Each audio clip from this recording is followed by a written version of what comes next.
दर्शनं नो दिदृक्षूणां देहि भागवतार्चितम्।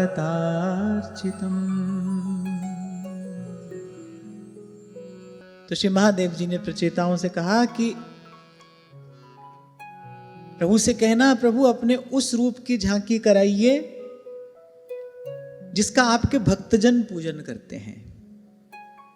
यहां विशेष रूप से यह कहने की आवश्यकता क्यों पड़ी? क्योंकि पूर्व में सर्वत्र व्याप्त उस सत्ता को नमस्कार किया, घट घट में जो अंतर्यामी रूप से बैठे हैं उनको भी नमस्कार किया। अब अनंत रूप आए, विष्णवे प्रभु विष्णवे, ऐसे तो सभी भगवान का ही रूप है, लेकिन ध्येय स्वरूप कौन सा है?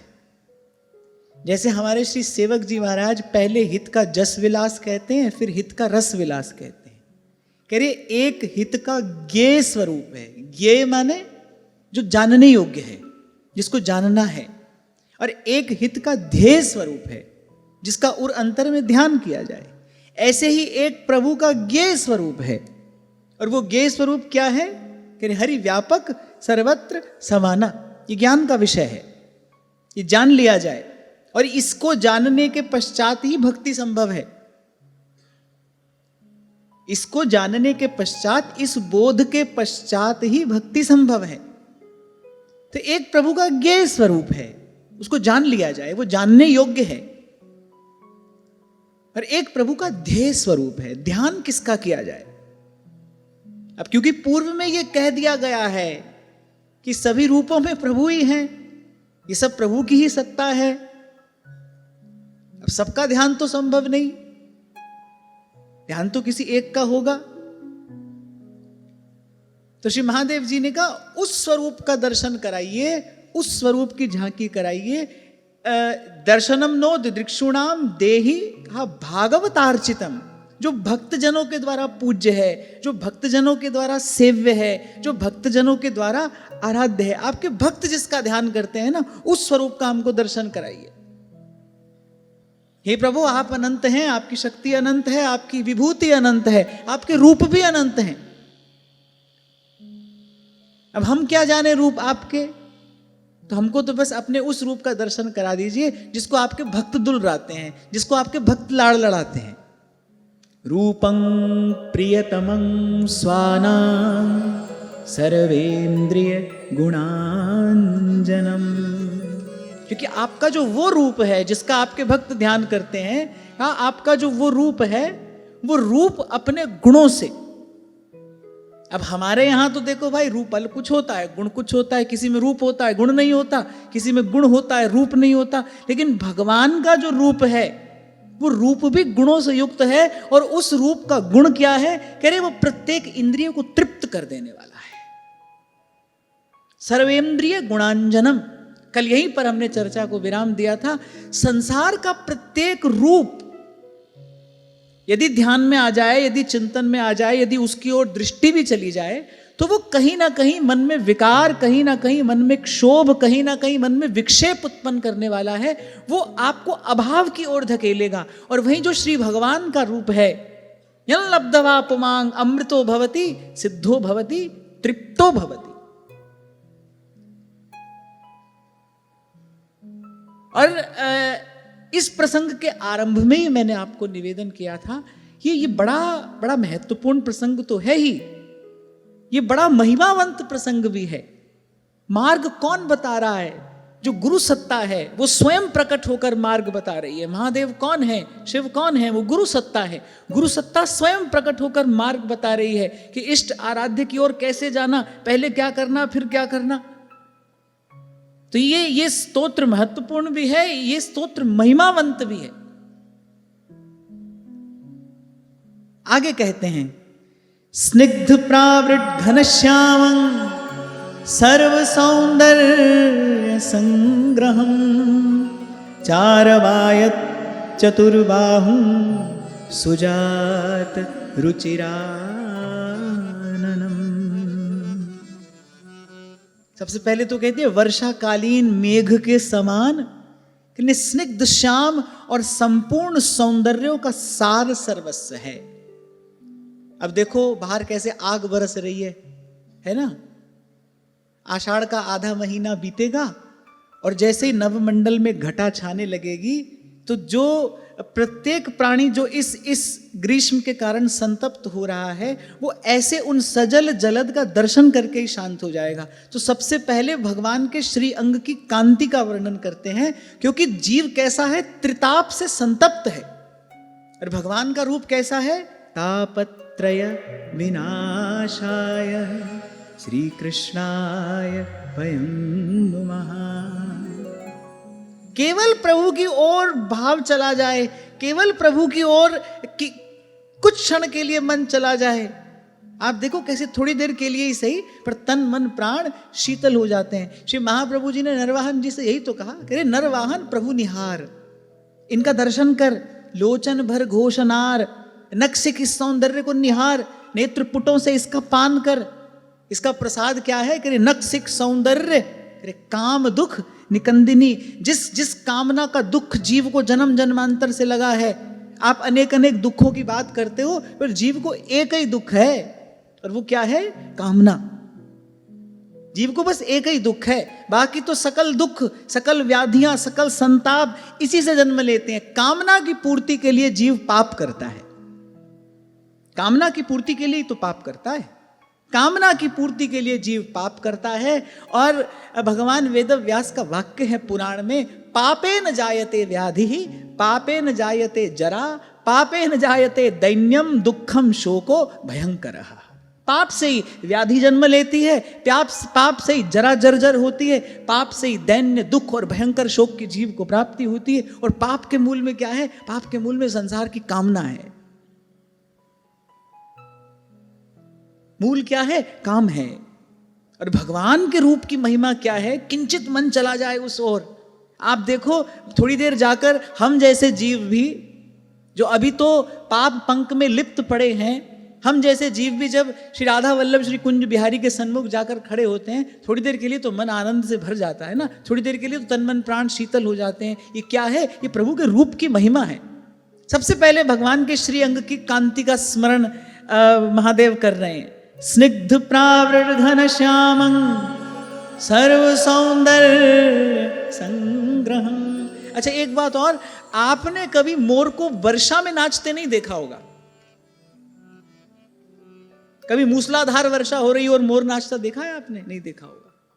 मोर तो वो जो सजल जलद होता है ना, जल से भरा हुआ जो मेघ होता है, जैसे ही वो नभमंडल में आता है, बस मेघ तो उसकी छवि देखकर, उसकी छटा देखकर आनंद में भरता है और पंख फैलाकर थिरकने लगता है। ऐसे ही गुरु की कृपा से बस ये मन संसार से हटकर किंचित नवनील नीरद सुंदरम, गोस्वामी जी कहते हैं। श्री राम चंद्र कृपालु भजमन हरण भव भय दारुणम। इस दारुण दुख का हरण करने वाले हैं भगवान। भगवान का नाम, भगवान का रूप। नव कंज लोचन कंज मुख कर कंज पद कंजारुणम। और जैसी शीतलता जल से भरे हुए मेघ को देखकर प्राप्त होती है, कुछ कुछ वैसा ही आनंद खिले कमल का दर्शन करके भी होता है। खिला हुआ कमल हो, नवीन पुष्प हो, तो आप देखो उसका दर्शन करके भी हृदय को एक आनंद की, एक शीतलता की अनुभूति होती है। भगवान का रूप कैसा है, नव कंज लोचन, नवीन खिले हुए कमल के समान कमल नयन के नयन हैं। नव कंज लोचन कंज मुख, कमल के समान खिला मुखमंडल है। कर कंज पद कंजारुणम, कमल के से कर और कमल की ही आभा प्रभा छवि छटा लिए और वैसी ही शीतलता लिए श्री भगवान के चरण कमल हैं। इति वदति तुलसीदास शंकर शेष मुनि मनरंजन। मम हृदय कंज निवास। और ऐसे श्री भगवान को आसन भी कौन सा प्रिय है? फिर कमल का ही आसन भगवान को प्रिय है। मम हृदय कंज निवास कुरु कामादि।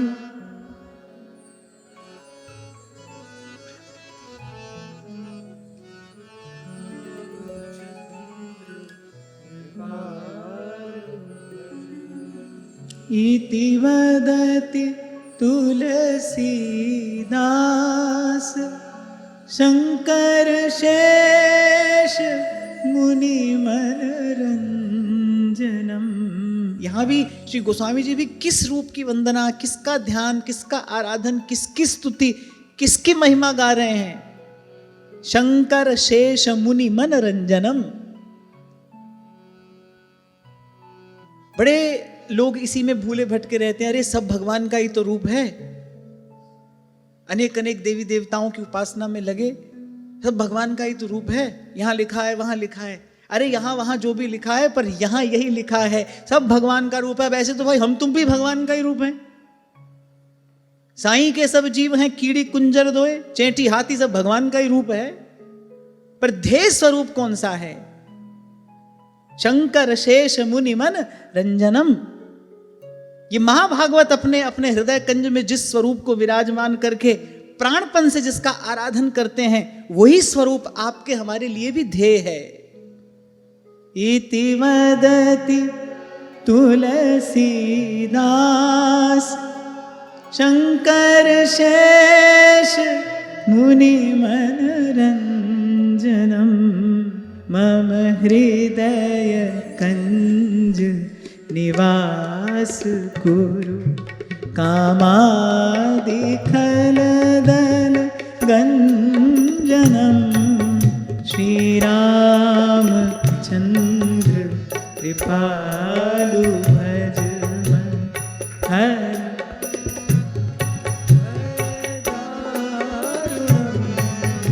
नव कंज लोचन कंज कर कंज पद कंजारुणम। श्री रामचंद्र कृपालु इति वदति तुलसीदास शंकर।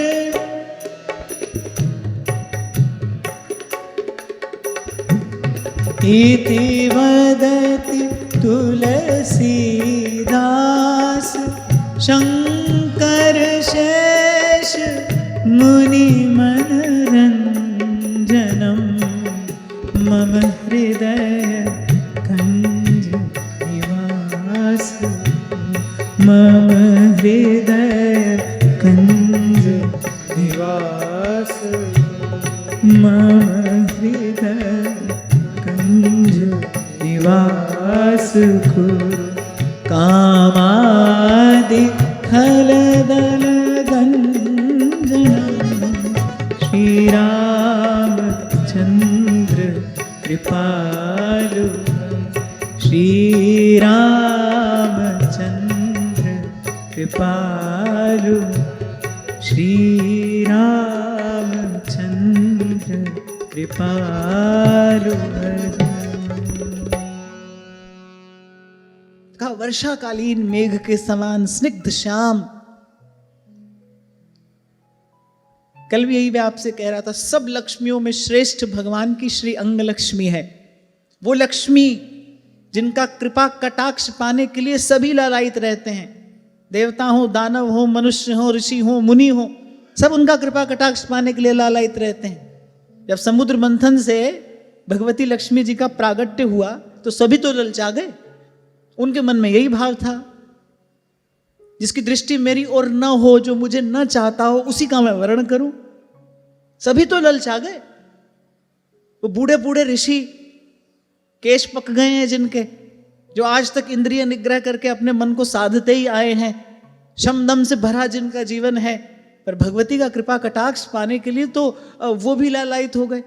और वो लक्ष्मी जी सतत निरंतर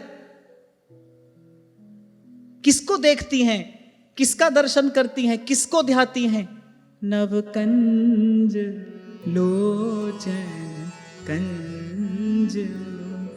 आप कभी श्री रंगनाथ भगवान का दर्शन करो, भगवान के नेत्र तो अर्धनिमीलित रहते हैं।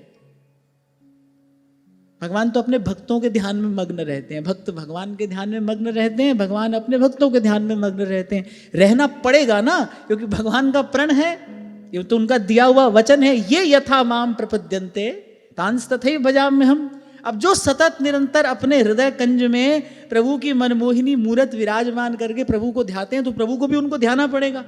तो भगवान अपने भक्तों के ध्यान में रहते हैं, अर्धनिमीलित भगवान के नेत्र हैं। अब ऐसे लोग कहते हैं भगवान शेष शैया पर सो रहे हैं, नहीं, सोते नहीं है भगवान, तो ध्यान में है, अपने भक्तों के ध्यान में। पर आप भगवती लक्ष्मी जी का दर्शन करिए, जिनके चरण कमल कमला के करतल से न निकलते देखा, अपने अत्यंत सुकोमल कर कमलों से, पर अति संकोच पूर्वक भगवान के अत्यंत अत्यंत कोमल चरणारविंद का सतत संवाहन करती हैं, और दृष्टि से सतत प्रभु की रूप माधुरी का पान करती हैं। नवकंज लोचन कंज कर कंज पद कंजारुणम। इसीलिए पूर्व में कहा गया, हे प्रभु भुक्ति और मुक्ति दोनों का ही द्वार आप ही तो हैं।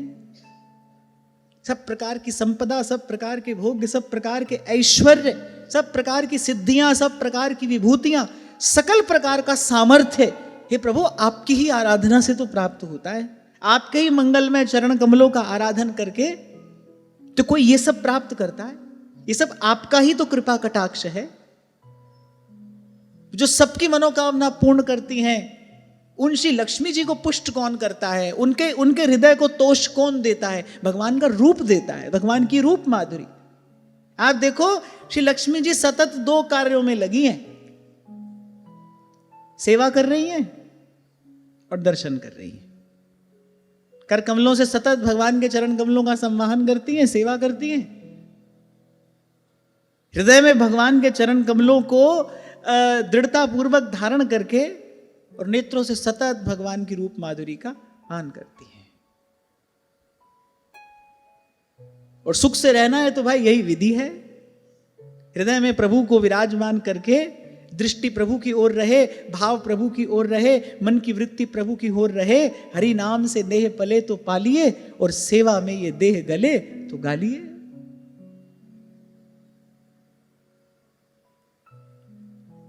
फिर आगे कहा सर्व सौंदर्य संग्रहम। फिर संपूर्ण सौंदर्यों का सार सर्वस्व भगवान का श्री विग्रह है।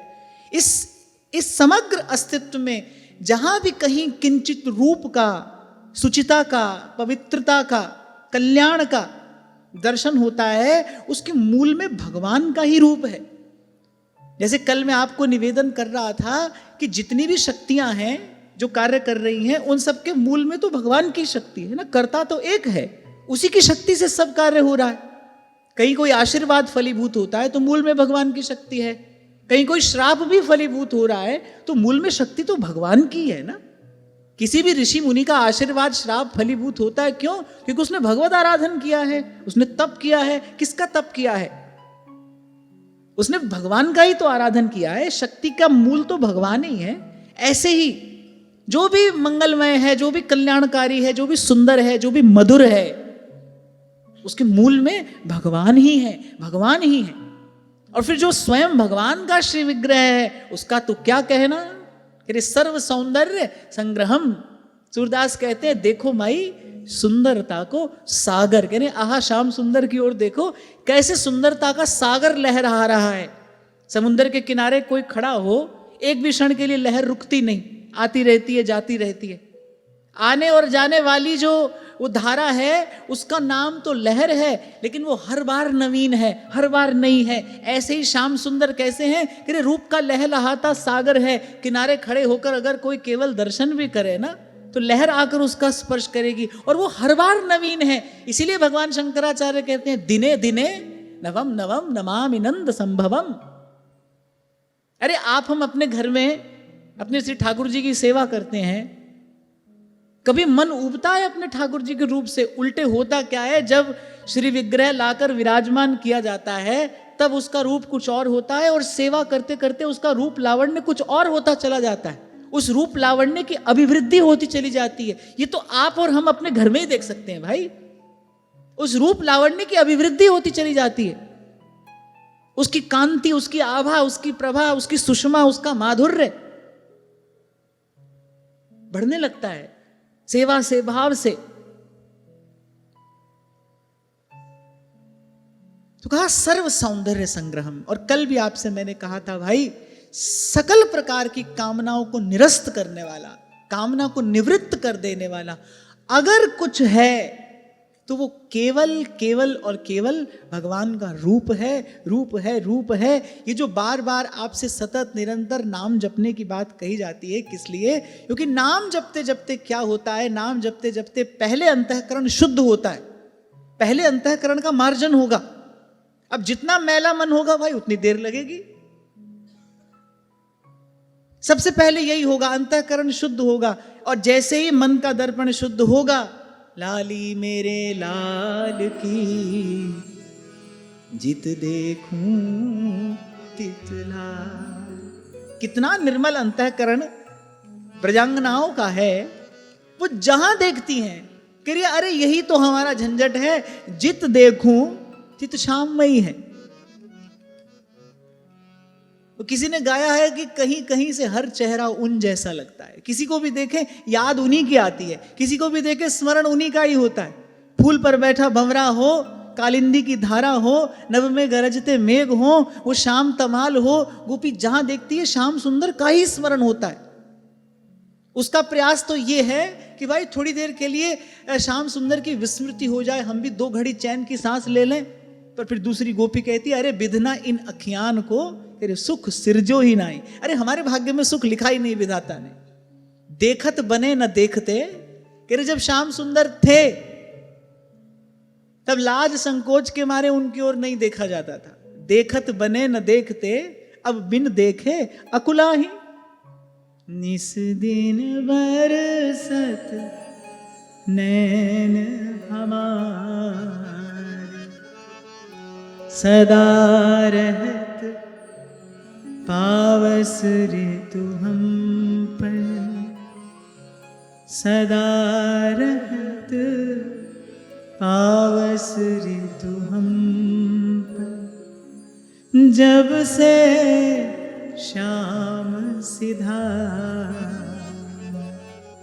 मैं तो कहता हूं प्रभु से प्रार्थना करो, एक बार बस हमें छूकर चले जाइए।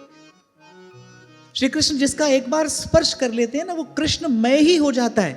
फिर वो उनसे मुक्त नहीं हो सकता, फिर वो उनसे बिलग नहीं हो सकता, फिर वो उनसे दूर नहीं हो सकता। एक बार छू लें कृष्ण, और यही श्रुतियों का रहस्य है। इसी रहस्य का श्रुतियां उद्घोष करती है, ऋषि परंपरा गान करती है। स यो हवै तत्परमं ब्रह्मवेद ब्रह्मैव भवति, तरति शोकम तरति पापमानम गुहा ग्रंथिभ्यो विमुक्तो अमृतो भवति। ब्रह्मवेद ब्रह्मैव भवति। छू ले एक बार कृष्ण किसी को। किसी कवि की कविता है, मुझे नाम स्मरण नहीं आ रहा, 2 पंक्तियां बड़ी प्यारी हैं। शाखों को तुम क्या छू आए कि कांटों से भी खुशबू आए। शाखों को तुम क्या छू आए, कांटों से भी खुशबू आए। और एक और बात बताऊं, इससे अधिक सहन करने की, वहन करने की हमारी सामर्थ्य भी नहीं है। गोस्वामी जी कहते हैं सीकर ते त्रैलोक सुपासी। कह रहे वो रूप सिंधु कैसा है जो अपने एक बूंद से तीनों लोगों को संतुष्ट कर देने की सामर्थ्य रखता है। सीकर ते त्रैलोक सुपासी। गोस्वामी जी कहते हैं, प्रभु के रूप के विषय में कह रहे हैं, कह रहे वो आनंद सिंधु, वो सुख की राशि कैसी है। कह सीकर ते त्रैलोक सुपासी, जो एक बिंदु से त्रिलोकी को तृप्त कर देता है, उसे सुखमय कर देता है, आनंदमय कर देता है। बस इतना ही हो। और आपसे 2 दिन पहले मैं कह रहा था कि केवल हाथ से ही नहीं छुआ जाता, आप किसी का स्पर्श केवल हाथ से ही नहीं करते, ये तो बड़ा ही स्थूल स्पर्श है। दृष्टि से भी स्पर्श किया जाता है किसी का, शब्द से भी किसी का स्पर्श किया जाता है। तभी हमारे ध्रुवदास जी कहते हैं, पिय रंग भरी कटाक्ष नेक चित वो मोह माहि। सुधा निधि में क्यों महाप्रभु बार बार प्रिया जी से प्रार्थना करते हैं, एक बार कृपा दृष्टि से मेरी ओर देखिए, एक बार कृपा भरी दृष्टि से मुझे निहारिए। उसका रहस्य यही है, क्योंकि ये महापुरुष जानते हैं केवल हाथ से ही नहीं छुआ जाता, दृष्टि से भी स्पर्श किया जाता है, शब्द से भी स्पर्श किया जाता है। और गुरुजन तो दृष्टि से ही स्पर्श करते हैं, शब्द से ही स्पर्श करते हैं। जैसे ही सूक्ष्म देश में प्रवेश होता है, कल भी आपसे मैं कह रहा था ना, स्थूल चिंतन, स्थूल विचार, स्थूल व्यवहार सब समाप्त हो जाता है, सब छूट जाता है, उसकी बाधा नहीं रहती। तो ऐसे ही छू लेते हैं भगवान, अपनी कृपा दृष्टि से स्पर्श कर लेते हैं। इसलिए सब रसिक कह रहे हैं, बस एक बार कृपा कोर टुक हेरो, पिय रंग भरी कटाक्ष नेक चित वो मोह माही। एक बार दृष्टि से मेरा स्पर्श कर लीजिए, मैं तद्रूप हो जाऊंगा, मैं तदाकार हो जाऊंगा। इतनी सी ही तो बात है। तभी कहने वाले ने कहा है, मेरे लिए हर कदम पे सवाल है, तेरी बस एक नजर का सवाल है। क्यों कहा एक नजर का सवाल है? एक बार देखिए मेरी ओर, एक बार मुझे निहारिए। पिय रंग भरी कटाक्ष नेक चित वो मोह माही। क्या होगा? बढ़े प्रीत की रीत, बीच कछु होए न बाधा। तुम हो परम प्रवीण प्राण वल्लभ श्री राधा। तुम हो परम प्रवीण प्राण वल्लभ श्री राधा। और मैं और स्पष्ट करके अगर आपसे कहूं तो गुरु शब्द से ही स्पर्श करता है, प्रभु दृष्टि से स्पर्श करते हैं। इसीलिए आपको कहता हूं कि जब गुरु के चरण में बैठिए, गुरु की शरण में बैठिए, तो गुरु को अपना कान दीजिए, प्रभु के सन्मुख होइए, तो प्रयास करिए कि आपका रोम रोम आपका नेत्र हो जाए। प्रभु दृष्टि से आपको छुएंगे, उनकी दृष्टि पड़ेगी, वो देखेंगे और निहारेंगे एक बार। गोस्वामी जी कह रहे हैं ना, संत विशुद्ध मिलई परिते ही, कह रहे चित वही राम कृपा करी जेहि। कृपा पूर्ण दृष्टि से प्रभु एक बार देखेंगे और ये जन्म जन्म की बिगड़ी बात बन जाएगी, एक क्षण में बन जाएगी। इसीलिए सब महापुरुष सब साधन को एक और रख के, वृंदानि सर्व महताम अपहाय दूराद वृंदाटवीम अनुसर प्रणयेन चेतः। सब साधन को एक और रख के क्या होगा इनसे, कहां तक पहुंच जाएंगे? फिर पुनरपि जन्मम पुनरपि मरणम पुनरपि जननी जठरे शयनम। अपूर्ण जीव है, अपूर्ण उसका साधन है, अपूर्ण प्राप्ति ही करा सकता है। अपूर्ण जीव का अपूर्ण साधन जीव को अपूर्ण प्राप्ति ही करा सकता है, पूर्ण तृप्ति कभी नहीं करा सकता। इसलिए इस विषय में सब सयाने एक मत है, भगवान कृपा साधते हैं, अपनी कृपा से प्राप्त होते हैं। इसलिए दीन होकर, कातर होकर, प्रभु के चरणों में गिरकर, पढ़कर बस संतों ने प्रार्थना की है, कृपा जल दे नानक सारंग को, हुए जाते तेरे नाम वासा, मोहे आही प्यासा। तेरे नाम वासा, मोहे आही प्यासा, तेरे नाम वासा। कृपा जल दे नानक सारंग को। और उस कृपा जल की वृष्टि भगवान के नेत्रों से ही होती है, वहीं से प्रभु कृपा करते हैं। और जब प्रेम का देश हो,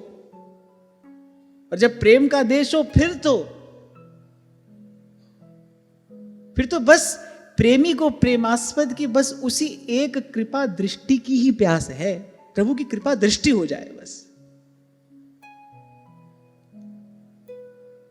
तो जो भगवान का श्री विग्रह है, ये सर्व सौंदर्य का संग्रह है। और उस रूप का गुण क्या है? कह रहे वो समस्त इंद्रियों को तृप्त करने वाला है, कामना को निवृत्त करने वाला है। चारवायत चतुर्बाहुं सुजात रुचिराननम।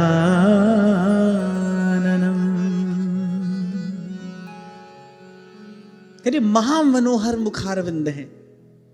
निरख सखी सुंदरता की सीमा निरख सखी, सुंदरता की सीमा।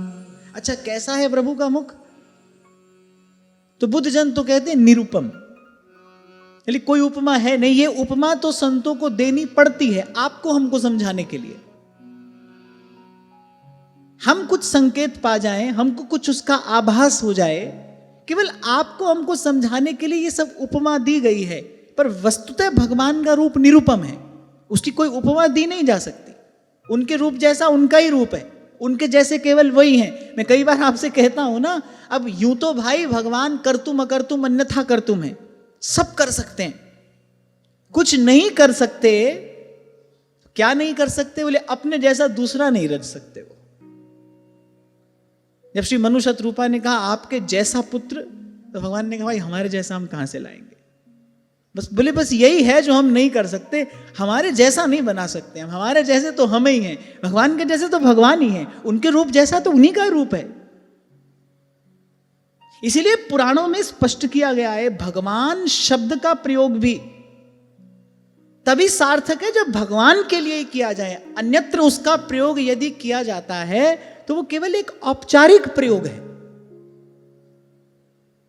भगवान तो भगवान ही है भाई। इसीलिए मैंने आपसे कहा था कल की चर्चा बड़ी महत्वपूर्ण थी। समझना, वो जो गुरु का रहस्य है उसको समझने का प्रयास करना। सबसे पहले जैसे गुरु कहो, आपके मन में, आपकी बुद्धि में कोई मनुष्य नहीं आना चाहिए, कोई व्यक्ति नहीं आना चाहिए, कोई आकार नहीं आना चाहिए। गुरु का सीधा सीधा अर्थ प्रकाश होता है। गुरु सत्ता है, वो कभी भी कहीं भी किसी भी रूप में किसी भी आकार में आपके जीवन में अभिव्यक्त हो सकती है। पूर्व में भी मैंने आपसे कहा था ग्रंथ भी गुरु हो सकता है। ऐसे कितने महापुरुष हुए जिन्होंने ग्रंथ को ही गुरु मानकर भगवत प्राप्ति की। मैं आपको उस दिन सुना रहा था परम श्रद्धेय प्रातः स्मरणीय नामनिष्ठ श्री प्रेम भिक्षु जी महाराज, उन्होंने आजीवन श्री विनय पत्रिका को ही अपना गुरु माना, तदनुकूल आचरण किया और प्रभु की चरण सन्निधि प्राप्त की। ग्रंथ भी गुरु हो सकता है। श्री गुरु गोविंद सिंह जी महाराज ने तो इसी अपनी दूरदर्शिता का परिचय देते हुए ये सिद्धांत ही प्रतिष्ठित कर दिया, आज्ञा पही अकाल की और तब है चलायो पंथ, सब सिखन को हुक्म है गुरु मान्यो ग्रंथ, ग्रंथ ही गुरु है। और अगर हम थोड़ा सोचें विचारें ना, तो हमारे सेवक जी महाराज ने भी हमको यही कहा है। कह रहे कहां जाएंगे, हमको कहां विश्राम मिलेगा? कै वाणी हरिवंश की, कै हरिवंश ही नाम। नाम ही तो गुरु है भाई। नाम जपते जपते ही तो और अंतर का अंधकार दूर होता है, नाम से ही तो प्रकाश होता है, नाम ही तो गुरु है।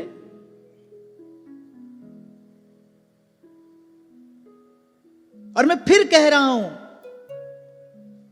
दोहरा रहा हूं मैं अपनी बात, और यह भी साथ में दोहरा रहा हूं कि मैं बहुत सोचकर विचार कर मनोयोग पूर्वक ये बात कह रहा हूं। अगर आपकी दृष्टि ऐसे ही स्थूल रही, गुरु को आप केवल मनुष्य ही मानते रहे, गुरु को आप एक व्यक्ति से ही बांधे रहे, तो वो गुरु जो आपके और परमात्मा के बीच में द्वार बनना चाहिए, वही दीवार बन के खड़ा हो जाएगा। आप इस द्वंद्व से कभी मुक्त नहीं हो पाओगे, कभी नहीं। देखो भाई, बड़ा विकृत समय है और अभी और होगा। कली केवल मलमूल मलिना, दोष किसी का भी नहीं है। अयम तो युग धर्मयम कस्य दोषेण भाषितम, किसको दोष दिया जाए? ऐसा ही समय है, ऐसा ही युग है। जो सावधानी रखनी चाहिए वो तो अवश्य रखनी चाहिए। और मैं तो कहता ही हूं आपसे, सावधानी ही साधना है। सावधान रहना। 2 रुपया खर्च करते हो, 2 बार सोचते हो। प्रयास ही रहता है 4 रुपए की चीज 2 रुपए में ले आए, यही प्रयास रहता है। 2 रुपया खर्च करते हुए इतने सावधान रहते हो। अरे जो श्रद्धा विश्वास है ना, जन्म जन्मांतर में थोड़ा संचय कर पाता है जीव इसका। जन्मों की साधना के बाद कोई श्रद्धालु होता है। बहुनाम जन्मनाम अंते ज्ञानमान माम प्रपद्यते, भगवान कहते हैं जन्मों की साधना के बाद थोड़ा श्रद्धा विश्वास संचय करते हैं हम। उसको ऐसे कहीं भी मत लगा देना, कहीं भी ना लगा देना। उसका अपव्यय ना हो, उसका दुरुपयोग ना हो। मैं तो यही आपसे आज तक कहता आया हूं और जब तक प्रभु ये सेवा देंगे तब तक कहता रहूंगा कि भगवान नाम का आश्रय लो, खोजने मत जाओ, गुरु को ढूंढने मत जाओ, आप केवल नाम का आश्रय लो। नानक नाम जहाज है, चढ़े सो उतरे पार। नाम प्रभु की कृपा होगी, नाम से तन मन शुद्ध होगा। और जिस दिन आप नाम की कृपा से, भगवान नाम की कृपा से आप शिष्य हो जाओगे, आप वो पात्रता अर्जित कर लोगे। सदा आपसे कहता आया हूं, एक क्षण के लिए भी आपको वंचित नहीं रखा जाएगा। आज से कल तो छोड़ो, ये इस क्षण से अगला क्षण नहीं होगा, गुरु आपके सन्मुख अवतरित हो जाएगा, प्रकट हो जाएगा। ये मेरा अपना जीवन का अनुभव मैं आपसे कह रहा हूं। भटकना नहीं। अगणित द्वंद देह के पथ हैं। हमारे जैसा कौन किसी का कल्याण कर देगा भाई। लेखे कतई न छुट्टिए, खिण खिण पुल्लन हार, बख्शण हारा बख्श दे, नानक पार उतार। ये सामर्थ्य केवल प्रभु की है। और वो गुरु सत्ता भी जो है वो भगवान की कृपा मूर्ति ही है। वो भी भगवान ही है, कोई दूसरा तत्व नहीं है। एको हम द्वितीयो नास्ति। एक से दूसरा अगर कोई हो जाए तो वेदांत का सिद्धांत खंडित हो जाएगा। सब वेद उपनिषद हमको एक और धर देने पड़ेंगे अगर एक से कोई दूसरा हो जाए तो।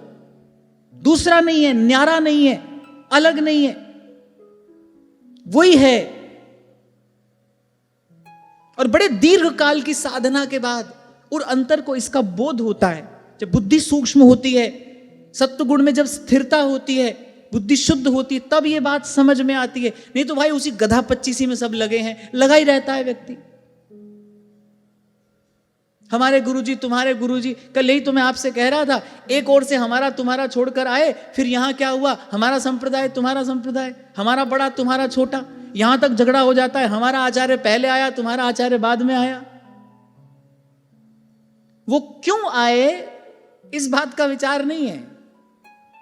उन आचार्यों का सिद्धांत क्या है, उनका चिंतन क्या है। अरे सभी आचार्य बात तो जीव के कल्याण की कर रहे हैं ना। सभी आचार्यों ने जीव को भगवत भजन में लगाने की बात ही तो की है। सब आचार्यों का उपदेश तो एक ही है। और भगवान अपने श्रीमुख से कह रहे हैं, आचार्यम माम विजानियात। सब आचार्यों के रूप में वो एक ही तो है, कोई दूसरा कहां से लाओगे। ये सब द्वंद द्वैत, ये तो माया का विकार है। मैं और मोर तोर होता है माया। तो मैं कभी कभी देखता हूं, विचार करता हूं, लियो एक तेरी मेरी छोड़कर आए, यहां दूसरी तेरी मेरी में फंसे। एक बंधन छूटा तो यहां दूसरा आकर हमने लपेट लिया अपने चारों ओर। ये एक बहुत बड़ा कारण रहा। हमने देखा, कुछ काल हो गया यहां रहते हुए भी श्री जी की कृपा से, ये देखा जहां जाओ वही यही झगड़ा है, यही झंझट है। तुमको लगा भाई सबको प्रणाम करके, सादर सबको प्रणाम करके रिसूद हो चले आपने धर्म। हमको अपना रास्ता हमारे गुरुजनों ने दे दिया है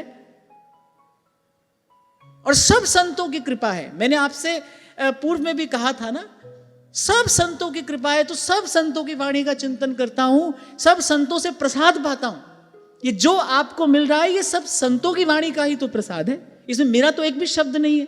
जो भी मैं आपसे कहता हूं वो सब संतों की वाणी ही तो है। और भगवत कृपा से थोड़ा सा अनुभव मुझे इस जीवन में अवश्य हुआ। सत्य सत्य सत्य कहा है श्री व्यास जी ने, संत सभै गुरुदेव हैं, व्यास ही है प्रति।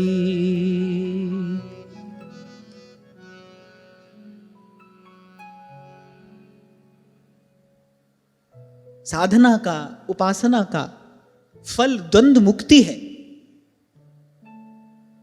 विद्या वही है जो जीव को द्वंद्व मुक्त करे। कर्म वही है जो बंधन का हेतु ना बने। विद्या वही है जो द्वंद्व मुक्त करे, संशय मुक्त करे।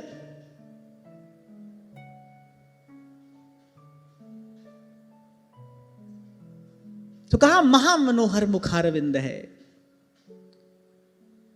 आपने हमने भी थोड़ा अनुभव किया ही होगा। कभी कोई इच्छा हो कि आज जाएंगे मंदिर में दर्शन करेंगे और ठाकुर जी से ये कहेंगे, श्री जी से ये कहेंगे, पर जैसे ही राधा वल्लभ लाल के सन्मुख पहुंचे, जैसे ही पर्दा हटा, जैसे ही वो मंद मंद मुस्कान देखी, सब भूल गए। अब कुछ कहने की इच्छा नहीं है।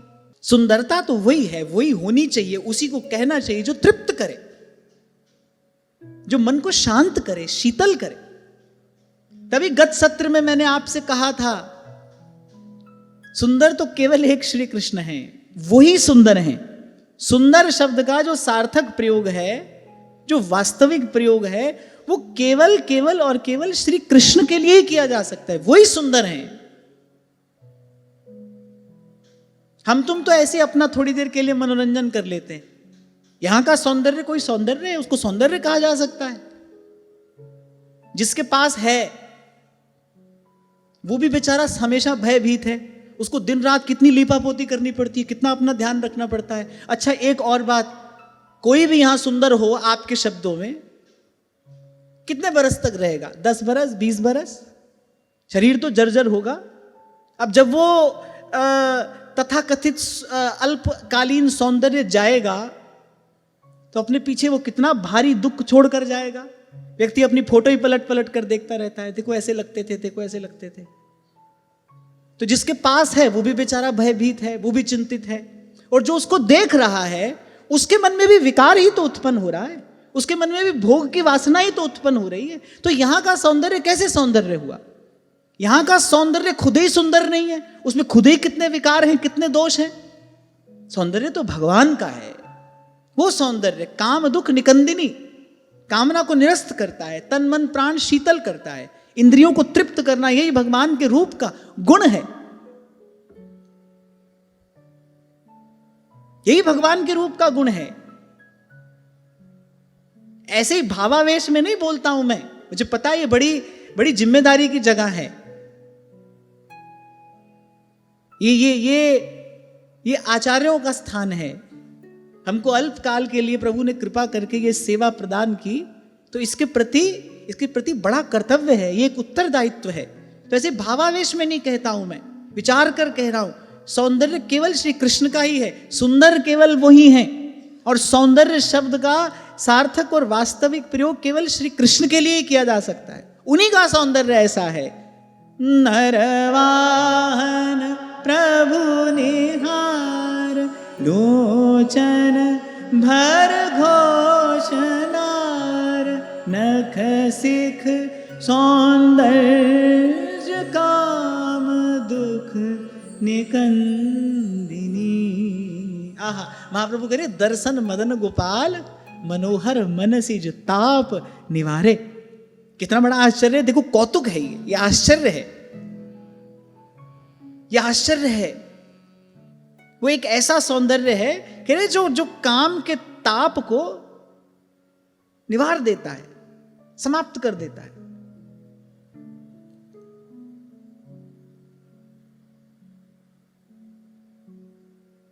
पद्मकोश पराशाक्षं सुंदर भ्रु सुनासिकं, सुद्विजं सुकपोलास्यं समकर्ण विभूषणम्। आप देखो जो जन्म जन्मांतर से विरक्त हैं, इंद्रिय निग्रह किए बैठे हैं, शम दम से भरा पूरा जिनका जीवन है, वो भी भगवान की रूप माधुरी देखकर ललचा जाते हैं। अरे और तो और श्री सुखदेव जी महाराज, उनके जैसा कौन होगा? कान में श्लोक की वो अर्धाली पड़ी, बरहा पीडं नटवर वपहु कर्णयो कर्णिकारम, बस इतना सुना और मतवाले हो गए, दौड़े गए। कौन गा रहा है ये श्लोक? क्यों? क्योंकि अंतःकरण इतना शुद्ध, इतना निर्मल है। अब नाम में नाम ही रहता है, शब्द में उसकी सत्ता है ना, और अंतर में वो रूप प्रतिभासित हुआ और मतवाले हो गए, दौड़े गए। कौन? श्री सुखदेव जी महाराज। अपने पिता की ओर जो घूम कर नहीं देख रहे हैं, वो कैसे विरक्त होंगे? वो कह रहे हैं मुझे कोई बंधन बांध नहीं सकता। पिता ने कहा अरे तुम्हारा कोई संस्कार नहीं हुआ। बोले जिसमें विकार हो उसको संस्कार की आवश्यकता होती है। उन्होंने यहां पर आकर ब्रह्म ज्ञान प्राप्त नहीं किया, वो ब्रह्म स्वरूप होकर ही अवतरित हुए हैं। वो कह रहे जिसमें विकार हो उसको संस्कार की आवश्यकता है, मुझमें न विकार है न मुझे संस्कार की आवश्यकता है। मनोबुद्धिरहंकार चित्तानि नाहं न च श्रोत्र जिह्वे न चघ्राण नेत्रे न भूमिर्न व्योमस्न तेजो न वायु चिदानंद रूपः शिवोऽहं शिवोऽहं चिदानंद रूपः शिवोऽहं शिवोऽहं। बहुत बरस पहले पंडित जसराज ने गाया है निर्वाण षटक, और बड़े अद्भुत स्वर में गाया है। लगभग 2 वर्ष तक, ये मैं आपको 10 बरस पहले की बात बता रहा हूं, लगभग 2 वर्ष तक ये मेरा नित्य का नियम था। ये पंडित जी के स्वर में निर्वाण षटक सुनते सुनते और जो कहा जा रहा है, मैं इसे थोड़ा प्रयास करता था उसको अनुभव करने का। 2 वर्ष तक लगातार ऐसा प्रयास मैंने किया। मुझे किसी अद्भुत सुख की अनुभूति होती थी। ऐसे लगता था कि थोड़ी देर के लिए सब बंधनों से किसी ने मानो मुक्त कर दिया है। चिदानंद रूपः शिवोऽहं शिवोऽहं। तभी आपसे कहता हूं, महापुरुषों की वाणी में मेरी श्रद्धा है, इन शब्दों में वो चेतना है और जागृत है। कहीं कहीं तो मंत्र को जागृत करना पड़ता है, साधन से, अनुष्ठान से, पुरस्चरण से, पर महापुरुषों के शब्दों में जो चेतना है वो जागृत है। उसको जागृत करना नहीं पड़ता, उसको तो केवल छूना है, स्पर्श मात्र करना है। तो ये जो आचार्यों की वाणी है, इसमें अद्भुत सामर्थ्य है, अद्भुत सामर्थ्य। न पुण्यम न पापम न सौख्यम न दुखम चिदानंद रूपः शिवोऽहं शिवोऽहं चिदानंद रूपः। और स्मरण हुआ है भगवान शंकराचार्य का, आपने भी अद्वैतवाद की प्रतिष्ठा की। सब कहने के बाद अंत में स्वयं आपकी चेतना कहां विश्राम पाती है? भज गोविंदम भज गोविंदम गोविंदम भज मूढ़ मते। स्वयं आपने कहा है, मुक्तया अपि विग्रहं कृत्वा तं भजन्ते। बोले जो मुक्त हो गए हैं वो भी आते हैं, यहां इस संसार में आते हैं, जननी के गर्भवास को स्वीकार करते हैं। मुक्तया अपि विग्रहं कृत्वा, शरीर धारण करते हैं। क्यों? बोले प्रभु आपका भजन करने के लिए। मुक्त हो गए हैं, अब वो मुक्त हैं। मुक्त माने कोई बंधन नहीं है, कहीं भी आए कहीं भी जाए कैसे भी रहें, मुक्त हैं। बोले मुक्तया अपि विग्रहं कृत्वा, वो आते हैं इस संसार में, जननी के गर्भ को स्वीकार करते हैं, शरीर धारण करते हैं। किस लिए? के लिए आपका भजन करने के लिए, आपके नाम का कीर्तन करने के लिए, आपकी रूप माधुरी का पान करने के लिए, इस रूप का दर्शन करने के लिए। पद्मकोश पलाशाक्षं सुंदर भ्रू सुनासिकं सुद्विजं सुकपोलास्यं समकर्ण विभूषणम्। एक और रहस्य की बात मैं आपसे कह रहा हूं, क्योंकि यहां रहस्य की ही चर्चा हो रही है। अब महादेव ने भी हृदय खोलकर प्रचेताओं को उपदेश दे दिया, सब बात बता दी उनको, कुछ भी छिपा कर नहीं रखा। वो भी बड़े पुण्यात्मा रहे होंगे, बड़े धर्मात्मा रहे होंगे। कैसी सात्विक बुद्धि उनकी होगी। घर से निकलते ही आशुतोष का दर्शन हो गया और बिना ही पूछे महादेव ने सब बात उपदेश में बता दी, सब रहस्य उद्घाटन कर दिया। जब भी रूप का प्रकाश होगा, आपसे बार बार कहा जाता है ना, नाम जपिए नाम रटिए, नाम की कृपा से नामी का रूप स्फुरित होगा। जब भी रूप का प्रकाश होगा, सबसे पहली अनुभूति क्या होगी? सबसे पहली अनुभूति भगवान की श्री अंग कांति की ही होती है। इसीलिए यहां कहा स्निग्ध प्रावृढ़ घन श्यामं, सबसे पहले उसी का स्मरण किया। क्रम भी यही है, जब भी आपको रूप का स्मरण होगा, सीधे सीधे रूप का दर्शन नहीं होता है, सीधे सीधे समग्र रूप का दर्शन नहीं होता। क्यों? क्योंकि जो आराधक है उसकी ऐसी सामर्थ्य नहीं होती कि सीधे ही भगवान के रूप का दर्शन कर ले। जैसे बीज से पहले अंकुर फूटता है ना, फिर कली खिलती है, फिर फूल बनता है, फिर फल। तो ऐसे एक क्रम है। जब आप ध्यान करेंगे, जब आप नाम जप करेंगे, तो रूप की स्फुरना होगी सबसे पहले भगवान के दिव्य श्री अंग की उस कांति का ही अनुभव होता है। धीरे धीरे जैसे जैसे फूल खिलता है ऐसे धीरे धीरे फिर उस रूप की स्फुरना होगी, फिर वो रूप स्पष्ट होगा। नवकंज लोचन कंज मुख कर कंज पद कंजारुणम नवकंज लोचन कंज मुख। फिर नवकंज लोचन, और यहां कहा कमल दल के समान नेत्र। कमल दल समझ गए? कमल दल माने कमल पुष्प का जो एक पत्र होता है, कभी आप उस एक पत्ते को देखो, बोले ऐसे भगवान के नेत्र हैं। अब यहां तो केवल एक उपमा मात्र दी गई ताकि हम थोड़ा उन नेत्रों की छवि का अपने मन में ध्यान कर सकें। फिर वो कजरारे भी हैं, फिर वो रत्नारे भी हैं, फिर वो अरुणारे भी हैं। पद्मकोश पलाशाक्षं, और उन नेत्रों की विशेषता क्या है? अरे सतत निरंतर अपार करुणा की वृष्टि उन नेत्रों से होती है। सतत करुणा की वर्षा उन नेत्रों से होती है। करुणा रस को बरसाने वाले बादल हैं भगवान के नेत्र। एक बार प्रभु दृष्टि भरकर किसी को देख लें तो ब्रह्मवेद ब्रह्मैव भवति, रसरूप हो जाता है, तुम्हीं होई जाए। जैसे कमल दल के समान नेत्र हैं जो भक्त जनों पर, आर्त जनों पर, शरणागत जनों पर सतत निरंतर दया की, करुणा की, कृपा की वृष्टि करते हैं। पद्मकोश पलाशाक्षम सुंदर भ्रु सुनासिकम, सुंदर भौहें। अब भौहों का प्रसाद क्या है? कोई बताएगा? भौहों का प्रसाद क्या है?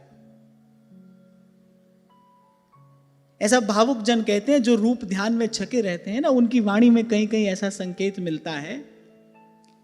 कामदेव के हाथ में भी धनुष है, वो भी अपने पुष्प शरों से जीव मात्र को शुद्ध किए रहता है, उसके मन में विकार उत्पन्न करता है। अरे भगवान की जो भुएं हैं वो भी ऐसी धनुषाकार हैं। अब भाई बाण का उत्तर तो बाण से ही दिया जाएगा ना, तो ऐसे ही अरे भगवान की वो जो भुएं हैं ना, उनका ध्यान मात्र करने से, उनका चिंतन करने से कैसा उनका आकार है, भगवान की भुहों का कैसा आकार है। धनुषाकार भगवान की भुएं हैं। उनका ध्यान करने से और अंतर का जो काम विकार है वो नष्ट होता है। भगवान की भुहों का ध्यान करने से फिर कामदेव के चलाए उन पुष्प बाणों का प्रभाव नहीं पड़ता। ये भगवान की भुहों के ध्यान का फल है। एक एक अंग का ध्यान कुछ विशेष प्रकार का प्रसाद प्रदान करने वाला है। ऐसे ही महादेव जैसे, ऐसे ही शेष भगवान जैसे अपने मन में रमाए नहीं रहते इस रूप को। शंकर शेष मुनि मन रंजनम, सुंदर भुहें,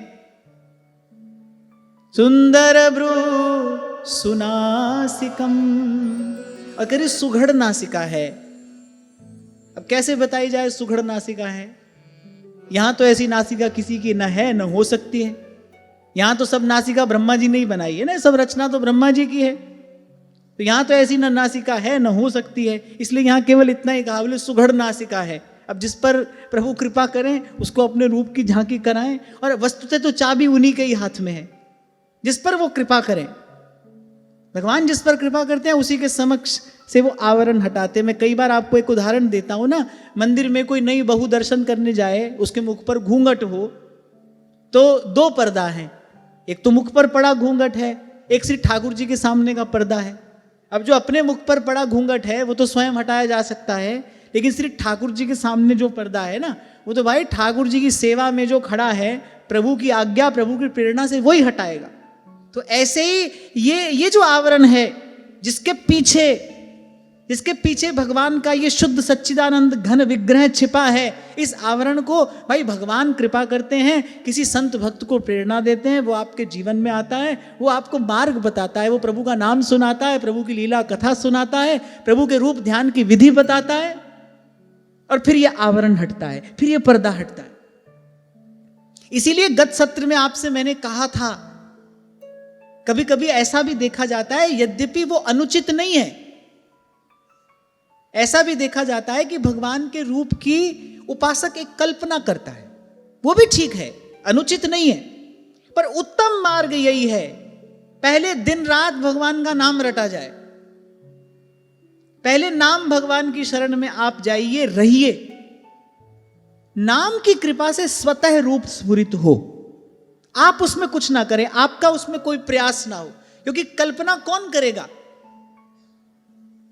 बुद्धि करेगी ना, कल्पना बुद्धि का कार्य है, कल्पना बुद्धि करेगी, और भगवान का जो रूप है वो मन बुद्धि से परे है, बुद्धि कितनी भी दौड़ लगा ले लेकिन त्रिगुण से पार नहीं जा सकती।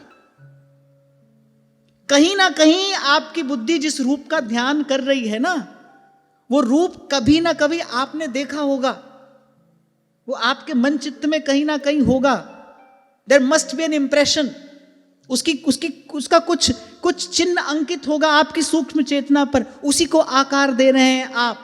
इसीलिए ध्रुवदास जी ने कहा, प्रथम नाम हरिवंश हित रट रसना दिन रैन, प्रीति रीति तब पाइए अरु वृंदावन ऐन। इसीलिए बार बार आपको कहा जाता है, भाई सब छोड़ के पहले अपनी सारी शक्ति नाम जप में लगाओ, नाम रटो, नाम गाओ, नाम ध्याओ, नाममय जीवन हो जाए। रोम रोम रग रग जब बोले,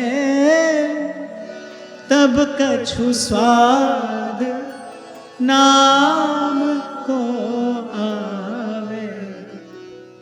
अच्छा, जब कोई ऐसी दौड़ लगाता है ना, बैठ गया अपनी बुद्धि से ही भगवान के रूप की कल्पना कर रहा है, भगवान कह रहे अच्छा इसको करने दो, देखो कहां तक पहुंचता है। अरे जहां लगी गो गोचर मन जाई, सब माया का ही तो पसारा है।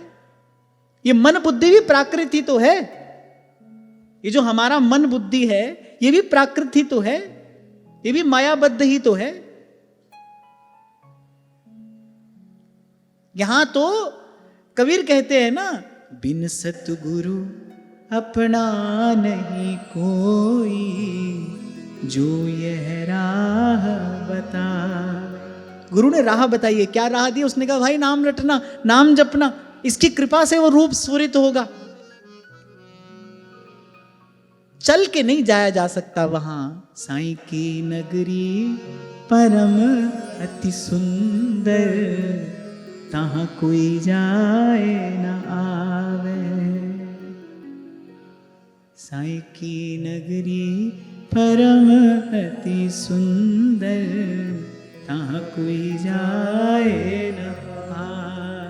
पांव पे चलकर नहीं जा सकते, हाथी घोड़ा पे नहीं जा सकते, रिद्धि सिद्धि से नहीं जा सकते, शक्ति बल सामर्थ्य से नहीं जा सकते। अरे जो रूप देवताओं को तो दुर्गम है, दुर्लभ है, जो शेष शंकर के ध्यान में भी सहज नहीं आता, हम कैसे पहुंच जाएंगे वहां तक? हमारे जीवन में अगर कुछ दिव्य है, हम सबके जीवन में आज अगर कुछ दिव्य है, तो प्रभु की कृपा से गुरु ने जो नाम दिया है ना, वो नाम दिव्य है। वो दिव्य नाम आपको उस दिव्य देश तक लेकर जा सकता है। तो मैंने कहा कि वो भी अनुचित नहीं है। आप कल्पना भी कर रहे हो तो भगवान के रूप की कल्पना तो कर रहे हो, लगे तो भगवान में ही हो ना, भाव तो कहीं ना कहीं भगवान से ही लगाए, वो भी ठीक है, वो भी अनुचित नहीं है, पर उत्तम मार्ग यही है। मेरो मन राम ही राम रटे। इस एक पंक्ति में बाईसा ने बहुत कुछ कह दिया, बोले राम ही राम, राम ही राम। बोले एक भी सांस व्यर्थ नहीं जाती है, बस राम राम राम राम। मेरो मन राम ही राम रटे। अभी तो क्या है ना भाई, प्रकृति का ऋण है। यहां तो संसार में तो ऐसा होता है, एक देश में हजारों करोड़ का लोन लिया बैंक से और फिर मन बिगड़ गया और भग गए दूसरे देश में, पीछे वाले खोजते डोल रहे हैं। यहां तो ऐसा संभव है, पर प्रकृति से बचकर नहीं जा सकते, उसका ऋण है। पहले उससे मुक्त होना पड़ेगा। उससे मुक्त होने की विधि क्या है? जन्म जन्म के खत जो पुराने, जन्म जन्म के खत जो पुराने, नाम ही लेत फटे रे, नाम ही लेत फटे रे, मेरो मन राम ही राम रटे रे, मेरो मन राम ही राम रटे रे। एक बार तो ऐसा जीवन हो जाए कि नाम सांस सांस नस नस से रसे, करे सपने में भी ना बिसरे नाम। कल इसी बात पर हम चिंतन कर रहे थे ना कि सावधान सुमिरन करे, तार टूट नहीं जाए। ऐसा अधीर मत होइए, होगा, ऐसा होगा। क्यों नहीं होगा? क्यों नहीं होगा? कैसे नहीं होगा? आप कहते हो, आप पूछते हो ऐसा होगा, हमारे साथ ऐसा होगा। अरे नाम का आश्रय लोगे तो ऐसा क्यों नहीं होगा? आप कहते हो हम जैसों के जीवन में भी ऐसा हो सकता है। आप पर दृष्टि किसकी है? आपको कौन देख रहा है? दृष्टि तो प्रभु के नाम पर है ना। और वस्तु शक्ति को किसी के ज्ञान की, किसी के सामर्थ्य की आवश्यकता नहीं होती। वो तो अपने आप में सिद्ध है, जो है सो है, उसको तो कोई चुनौती नहीं है। तो नाम की शक्ति है, नाम की महिमा है। तो हो सके तो थोड़ा धीरज धरना। बार बार एक बात आपसे कही जाती है, धीरज धरना। रहे आसन का पक्का और सहे सब ही का धक्का। धीरज धरना। आप देखो, कोई ऋषि मुनि तपस्या करने बैठा है तो देवता लोग भेजते हैं ना, कभी किसी को कभी किसी को, जाओ भाई इसकी तपस्या भंग करो। माने एक बार उसको आसन से हिलाना है, बस उनका यही कार्य होता है कि एक बार किसी भी प्रकार से इसको आसन से हिला दो। तो कोई बड़ा तपस्वी हो, धीर गंभीर हो, संकल्प की शक्ति बहुत हो, तो अपने आसन का पक्का रहता है। वो जितनी भी आपदा विपदा आती है, सबको लौट जाना पड़ता है पराजित होकर। वो अपने आसन का पक्का है। ऐसे आसन का पक्का रहिए। अरे करे सहे सब ही का धक्का। कभी सुख धक्का मारेगा, कभी दुख धक्का मारेगा। सुख दुख का ही धक्का पड़ता है साधक को। कभी सुख का धक्का पड़ेगा, कभी दुख का। पर भजनी ऐसो चाहिए, करे छूटे न मन की चाल। मेरो मन राम ही राम रटे रे, मेरो मन राम ही राम रटे। जन्म जन्म के खत जो पुराने, जन्म जन्म के खत जो पुराने, जन्म जन्म के खत जो पुराने, जन्म जन्म के खत जो पुराने, नाम ही लेत फटे रे, नाम ही लेत फटे रे, मेरो मन राम ही राम रटे रे, मेरो मन राम ही राम रटे, मेरो मन राम ही राम रटे रे, मेरो मन राम ही राम रटे। मीरा के प्रभु हरि अविनाशी, मीरा के प्रभु मीरा के प्रभु हरि अविनाशी, मीरा के प्रभु हरि अविनाशी, धन ना कबहू घटे रे, धन ना कबहू घटे रे, मेरो मन राम ही राम रटे रे, मेरो मन राम ही राम रटे, मेरो मन राम ही राम रटे रे, मेरो मन राम ही राम रटे। मन मोहना मुरलीधरा, नंद नंदना राधा माधवा। हे मन मोहना मुरलीधरा, नंद नंदना राधा माधवा।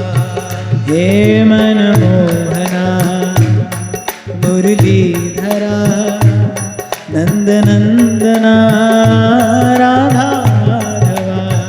हे मन मोहना मुरलीधरा, नंद नंदना राधा माधवा।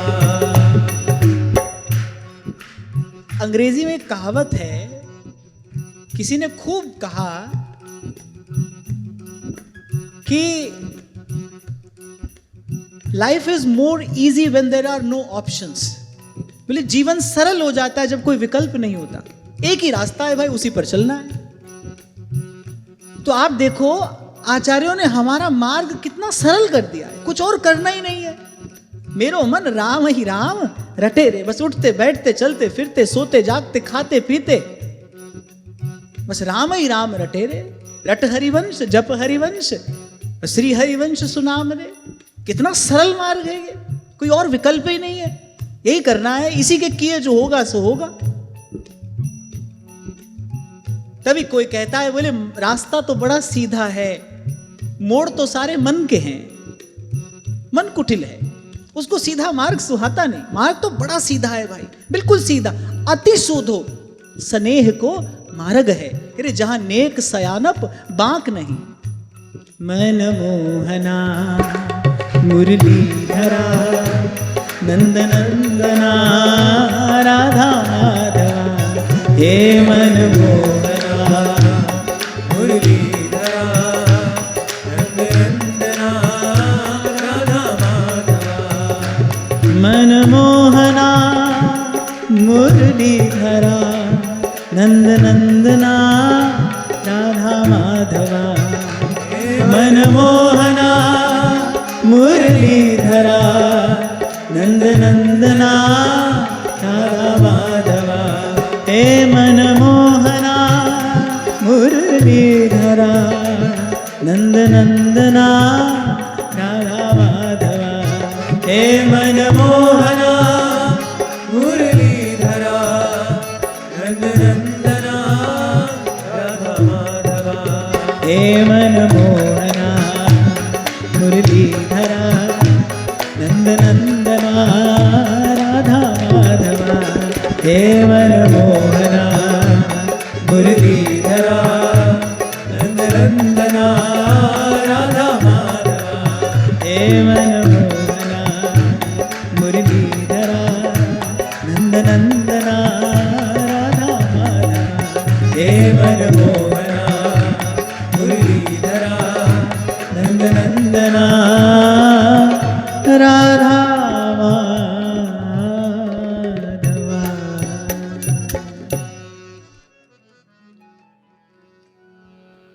फिर सुघड़ नासिका, और फिर कहा मन मोहिनी दंत पंक्ति। कैसी दंत पंक्ति है, अब कैसे उदाहरण दिया जाए। जैसे बहुत सारे लाल लाल गुलाब के पुष्प हों, किसी पात्र में रखे हों, और उसमें कोई सजाकर सुंदर सुघड़ मोतियों की माला रख दे। ऐसे लाल लाल गुलाब की आभा पड़ेगी ना मोती पर, और मोती की जो शुभ्रता है वो कहीं गुलाब पुष्पों का स्पर्श करेगी। ऐसी ऐसी मनोहर दंत पंक्ति है, उसमें शुभ्रता भी है, उसमें लालिमा भी है। ऐसी मनोहर दंत पंक्ति है। और फिर कहा अमोल कपोल युक्त मनोहर मुखमंडल है। गाल कैसे हैं हमारे प्रातस्मरणीय श्री गोपालाचार्य जी महाराज सुनाया करते थे, ठाकुर जी के रूप का वर्णन करते थे। हम तो वैसा नहीं कर सकते। क्या सुंदर वर्णन किया उन्होंने, जब श्री ठाकुर जी श्री रास बिहारी और श्री रास बिहारिणी जी रास मंडल पर पधारे, क्या प्रियालाल के श्रृंगार का उन्होंने वर्णन किया, क्या श्री ठाकुर जी की रूप माधुरी का वर्णन किया। बोले ऐसे गोल गोल अंगूर के जैसे गदराए हुए कपोल हैं, ऐसा वर्णन करके सुनाते थे। ऐसे ठाकुर जी के कपोल हैं, दर्पण की भांति स्वच्छ।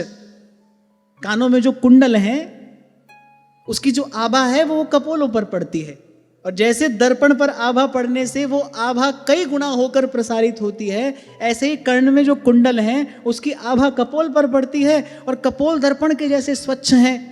अब वो आभा जब कपोल पर पड़ती है तो वो आभा कई गुना होकर, अब भगवान तो अनंत है ना भाई, वो अनंत गुना होकर प्रसारित होती है। अरे भगवान का रूप तो जाल है, वो जो रूप है ना वो वस्तुतः रूप नहीं है, जाल है। उसमें तो मन फंस गया है बड़े बड़े योगियों का, मुनियों का।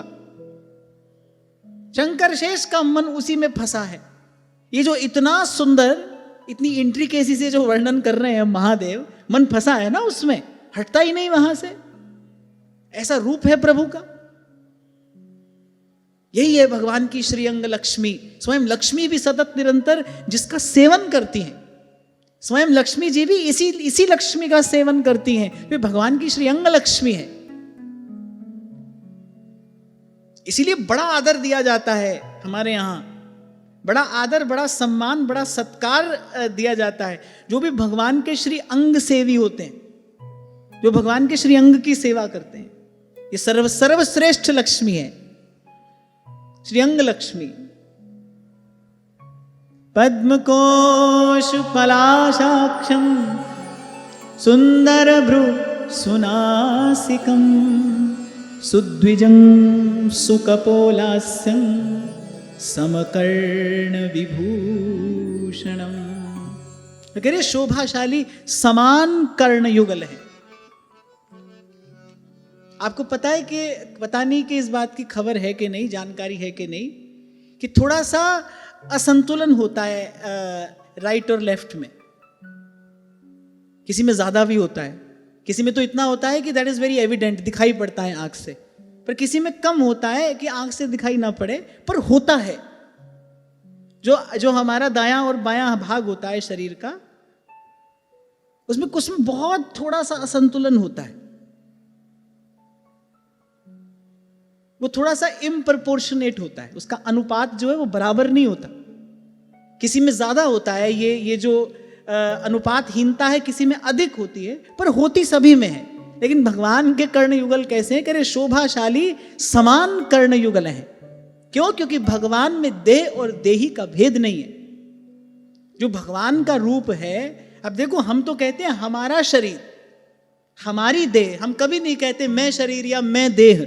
मूर्ख से मूर्ख व्यक्ति भी वेदांत का ये सत्य तो बोलता है। जो बिल्कुल मूर्ख है, निरा मूर्ख है, कुछ नहीं जानता और उसका कोई लेना देना नहीं है वेद शास्त्र से, वो भी कभी ये नहीं कहता मैं शरीर, मैं देह। सच्ची बात तो बोलता है, अगर मेरा शरीर, मेरा शरीर कहते ही मैं अलग हुआ, शरीर अलग हुआ, देह अलग हुआ, देही अलग हुआ। लेकिन भगवान के श्री विग्रह में ऐसा नहीं है। भगवान ये नहीं कह सकते हमारा देह। भगवान का श्री विग्रह कैसा है? सच्चिदानंद रूपाय विश्वोत्पत्त्यादि हेतवे तापत्रय विनाशाय श्री कृष्णाय वयं नुमः। वैष्णवाचार्यों की कृपा न हो तो इस भाव में श्रद्धा नहीं होती। बहुत सारे संप्रदाय विचार कहते हैं अरे नाम रूप तो मिथ्या है। वो कहते हैं भगवान का नाम रूप भी ऐसा ही है। अरे नाम रूप हमारा मिथ्या है, एक भगवान का नाम ही तो सत्य है। सत्य है क्या? यहां सांचो तेरो नाम रे, एक भगवान का ही नाम तो सच्चे है। अगर यहां प्रभु का नाम ना हो तो इस अस्तित्व का अस्तित्व कैसे संभव है?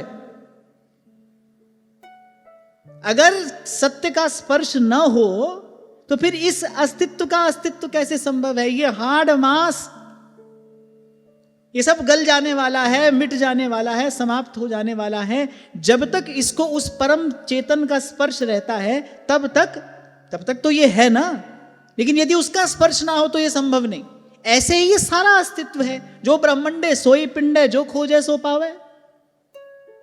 आपके भीतर भी एक ब्रह्मांड है, बाहर भी एक ब्रह्मांड है। जैसे ये ब्रह्मांड चल रहा है ऐसे ही वो ब्रह्मांड भी चल रहा है। ये ब्रह्मांड कैसे चल रहा है? जब तक अंतरात्मा, जब तक आत्मा है तभी तक तो ये ब्रह्मांड गतिमान है।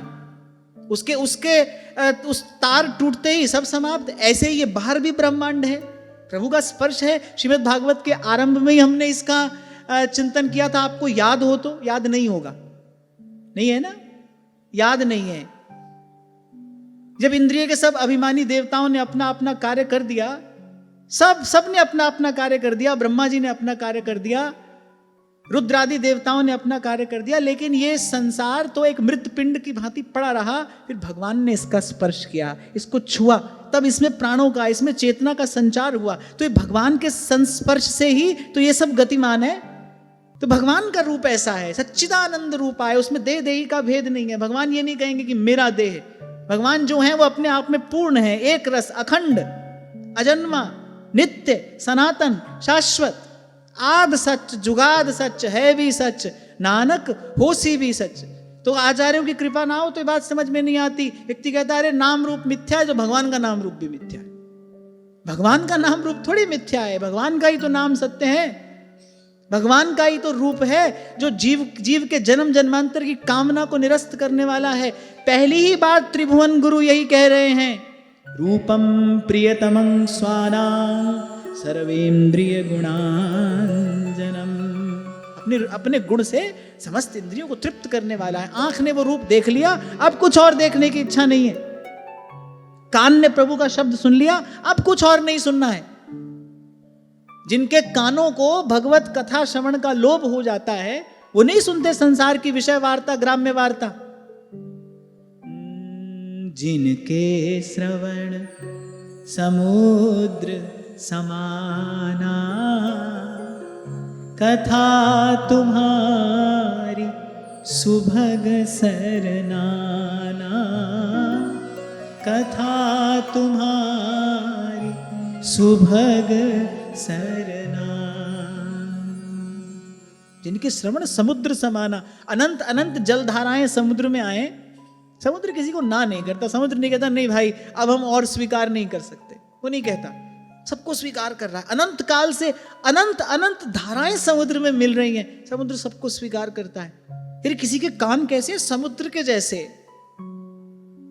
अनंत अनंत बार, अनंत अनंत मुखों से अनंत भगवान की अनंत अनंत कथाओं का श्रवण कर रहे हैं, पर कह रहे तृप्त नहीं होते, उनको उपरति नहीं होती। तो कान को अगर भगवत कथा का लोभ हो जाए, फिर कान को नहीं अच्छा लगेगा इस संसार की ग्राम की वार्ता सुनना, ये ग्राम्य वार्ता सुनना नहीं अच्छा लगेगा। फिर एक और बात आपको कह देता हूं, मेरी भक्ति पल्लवित पुष्पित हो रही है, इसका लक्षण क्या है? जब संसार से अरुचि होने लगे, जब व्यवहार से अरुचि होने लगे, जब ये सब फीका लगने लगे, नीरस लगने लगे, इससे उपरति होने लगे, सहज उपरति, जाए ही नहीं मन संसार की ओर, व्यवहार करना पड़े उसमें रुचि ना हो। प्रारब्ध वशात यदि करना पड़े तो व्यवहार करना पड़े, वो विवशता हो, उसमें हमारी रुचि ना हो। और जिस कार्य को आप विवशता से करते हैं उसमें कभी आप रस नहीं ले सकते, ध्यान रखना। जो कार्य आपसे जबरदस्ती कराया जा रहा है ना, उसमें आप कभी रस नहीं ले सकते। और मन कहां फंसता है? जहां वो रस लेता है। अगर रस ना ले तो फंसेगा नहीं। मन कहां फंसेगा? जहां मन रस लेगा वहां फंसेगा।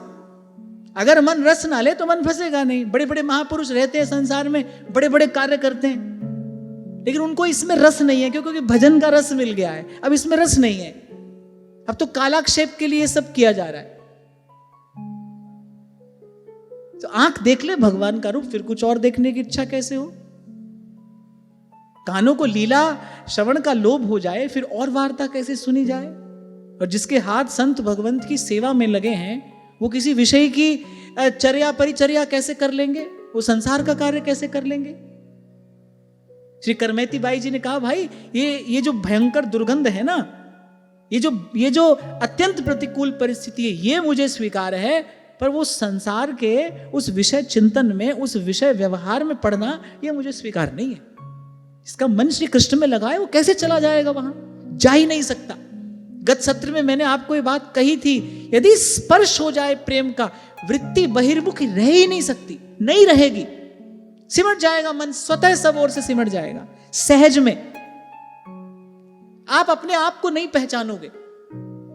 जैसे बुल्ले शाह कहते हैं ना, हुण मैनू कौन पछाणे, मैं हो गई होर दी होर। आप अपने आप को नहीं पहचानोगे कि आप ही हो। तभी आज आरंभ में मैंने कहा कृष्ण छू लें बस एक बार। और मैं कृष्ण कहूं प्रेम कहूं एक ही बात है, ये समानार्थक शब्द ही हैं। छू ले कृष्ण एक बार, प्रेम एक बार स्पर्श कर ले, सब ओर से हट जाए मन, सिमट जाए मन। तो इस प्रकार भगवान का रूप जो है वो तृप्त कर देता है। तो कहा सुद्विजम सुकपोलास्यम, और कहा समकर्ण विभूषितम, समकर्ण विभूषणम, समान कर्ण युगल है। अब ये तो भाई वही बता सकता है जो देख रहा हो। अब आशुतोष तो आंखों देखा वर्णन कर रहे हैं ना, वो तो देख रहे हैं और बता रहे हैं। इसीलिए आरंभ में मैंने कहा ये स्तोत्र महत्वपूर्ण भी है, मूल्यवान भी है और महिमावंत भी है। कौन कह रहा है? जो देख रहा है वो कह रहा है। और मैं सदा आपसे कहता हूं, जो देख कर कहेगा वो कहकर दिखा भी सकता है। एक होती है शब्दों की जोड़ तोड़ होती है, बुद्धि की खींचातानी होती है। गीत कविता तो ऐसे भी रच दिए जाते हैं, लेकिन संतों के शब्दों को गीत कविता नहीं कहा जाता। उसे क्या कहा जाता है? वाणी, जो अवतरित हुई है। इसमें उनका कोई प्रयास नहीं है। अक्षर धुर की पालकी, जैसे वाणी में कहा गया ना, धुर की वाणी आई, ऐसे वो वाणी अवतरित हुई है, उसमें कोई प्रयास नहीं है। वो तो डूबे हैं भाव में, उनकी चेतना तो समाधि में है। भक्त की समाधि थोड़ी विलक्षण होती है, योगी की समाधि थोड़ी नीरस होती है, शुष्क होती है। भक्त की समाधि तो विलक्षण है। अच्छा, भक्त को समाधि के लिए आसन भी लगाना पड़े कोई आवश्यक बात नहीं है। आसन में भी लग सकती है, चलते फिरते भी लग सकती है, वो समाधि में ही रहता है। कबीर तो कहते हैं कि जब चालू परिक्रमा, बोले जब चलता हूं मैं परिक्रमा ही करता हूं। जब बोले सोता नहीं हूं मैं, किसी को मैं सोते दिखाई पड़ूं, मैं तो समाधि में हूं, समाधि में। तो ऐसे भक्त की समाधि बड़ी विलक्षण है, उसका रस भी बड़ा विलक्षण है, उसमें एक विशिष्टता है। भक्त का जो यम नियम आसन है वो बड़ा विचित्र होता है। योगी का यम नियम आसन विचित्र अलग है, भक्त का यम नियम आसन विचित्र है। उसकी समाधि विलक्षण है, उसकी स्थिति विशिष्ट है। रहस्य तद्यस्य स्थितिरपि न साधारण गति। अंत में सार की बात यह है भाई, भगवान के रूप में एक मद है। भगवान का रूप मादक है, इंटॉक्सिकेटिंग। जो भगवान का रूप है एक मादक है, उसमें उसको पीने वाला उन्मत्त होता है। नहीं, राणा जी रूठे मारो काई कर लेसी, मैं तो हरि गुण गा स्यारी माई। राजा जी रूठे मारो देश रखासी, हरि रूठ्या कठ जा स्यारी माई। जब संत के नेत्रों में रूप झलकता है, आप देखो सामने सिकंदर बैठा है और कहा कि इस काफिर को कत्ल कर दो, सजाए मौत सुनाता है सिकंदर। कबीर क्या कहते हैं? हरि मरे तो हम मरे, हमरी मरे बना, साचे गुरु का बाल का, मरे न मारा जाए कबीरा, मरे न मारा जाए। वो गिरधर लाल के रूप में रंगे जो कुंभन दास हैं, वो अकबर की ओर देखना पड़ गया उनको। तो कह रहे अरे भगत को कहा सीकरी कहा। मुझे तो अभी भी जब मैं कभी इस प्रसंग का विचार करूं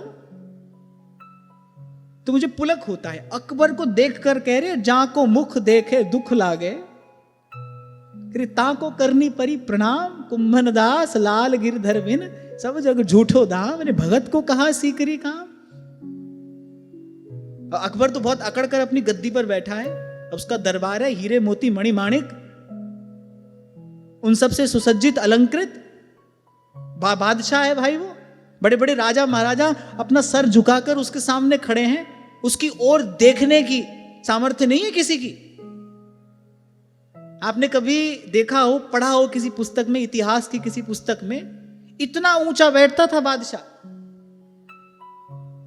दीवाने आम में इतना ऊंचा बैठता था बादशाह, माने उसकी ओर पहले तो किसी को यूं करके देखना पड़े जैसे कोई सूर्य की ओर देखता है, और अधिक देर तक देखने की सामर्थ्य, देखने की अनुमति नहीं होती जब बादशाह गद्दी पर बैठता है। और वहां कुंभनदास जी उसको देख कर कह रहे हैं, अरे जाको मुख देखे दुख लागे, ताको करनी परी प्रणाम। हमको क्या मिला यहां आकर? बोले आवत जात पनैया टूटी। हमारे पास तो पहले ही इन सब वस्तु का अभाव था, ये टूटी फूटी पनैया हमारे पास में थी। बोले यहां आने जाने में सो भी टूटी, आवत जात पनैया टूटी। और बोले बिसर गयो हरि नाम। बोले इस झगड़े झंझट में हमारा भजन छूट गया। अब चलो ये तो हुआ सो हुआ, अरे जहां को मुख देखे दुख लागे, इस म्लेच्छ का मुख देखना पड़ा हमको। जाने हमारे पूर्व का कौन सा पाप उदय हुआ। जहां को मुख देखे दुख लागे, तो ताको करनी परी प्रणाम। भाई दरबार में आए हैं, प्रणाम करना पड़ा। कुंभनदास लाल गिरधर बिन सब जग झूठो दाम। भगत को कहा सीकरी काम। सार की बात क्या है? जिनकी नजरों में मोहन समाए, वो नजर फिर तरसती नहीं है। ये तो प्रेम की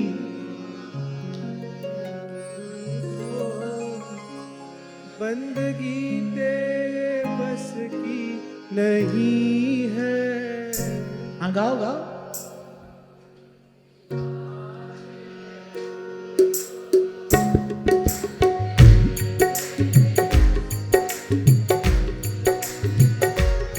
यहाँ सर दे के होते हैं सौदे, यहाँ सर दे के होते हैं सौदे। आशिकी इतनी सस्ती नहीं है, ये तो प्रेम की बात है उधो। बस की नहीं है। किसी पंजाबी कवि ने ये दो पंक्तियां लिखी हैं, बड़ी सुंदर, मुझे बड़ी प्रिय हैं। सतिंदर सरताज ने लिखी है शायद। कह रहे कि आज ऐथे कल ओथे यारी ला लई। अरे आज ऐथे कल ओथे यारी ला लई। करे बंदे वो फजूल हुंदे ने। अरे जने खड़े दा तक कम नहीं, आशिकी ऐदे भी उसूल हुंदे ने। कहने वाला कहता है जो हर किसी पे मर जाए, आज इस पे मर जाए, कल तुम पे मर जाए, आज हम पे मर जाए। ध्यान रखना, ऐसे ही आए हैं हम सब यहाँ तक। आज आपसे प्रेम करते हैं, कल आपसे प्रेम करते हैं, जहां जिससे काम बना वहीं पर प्रेम करते हैं। कह रहे हैं जो हर किसी पे मर जाए, बोले वो मरी जाए तो अच्छा है। यहाँ सर दे के होते हैं सौदे, यहाँ सर दे के होते हैं सौदे। आशिकी इतनी सस्ती नहीं है, ये तो प्रेम की बात है उधो। बंदगी तेरे बस की। अरे वो शुद्ध बुद्ध चैतन्य स्वरूप उद्धव, उद्धव भगवान की विजय मूर्ति हैं। स्वयं श्रीमद् भागवत में भगवान ने कहा नोद्धवोपि मन्यूनम। उद्धव मुझसे किसी भी प्रकार न्यून नहीं है, माने कम नहीं है। अब ये तो भगवान की विवशता है ना, भगवान जैसा तो कोई हो नहीं सकता।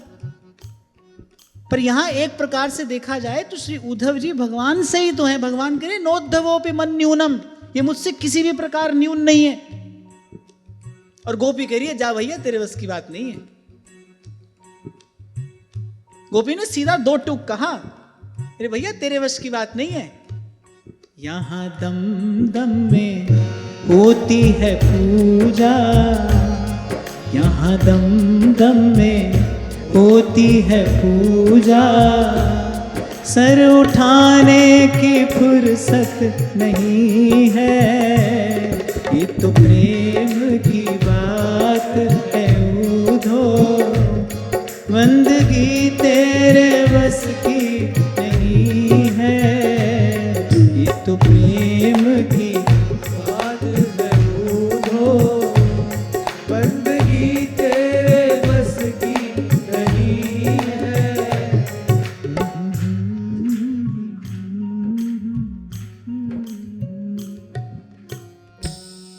तो जिनकी नजरों में मोहन समाए वो नजर फिर तरसती नहीं है।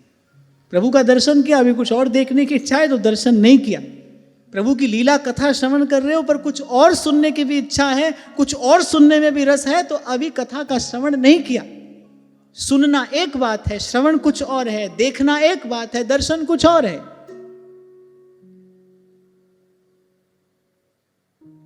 और वाणी को विराम दो, इतना ही कहकर इसी मंगलमय भाव का पुनः स्मरण करके, यही वो रूप है जो जन्म जन्मांतर की कामना को निरस्त करके जीव को शुद्ध कर सकता है, बुद्ध कर सकता है, शिव स्वरूप कर सकता है, कल्याण स्वरूप कर सकता है, रस रूप कर सकता है। आज की वार्ता यही श्री जी के चरणों में निवेदन करते हुए महाराज श्री के चरणों में प्रणाम। आप सबके हृदय स्थित प्रभु को, भाव प्रभु को नमन।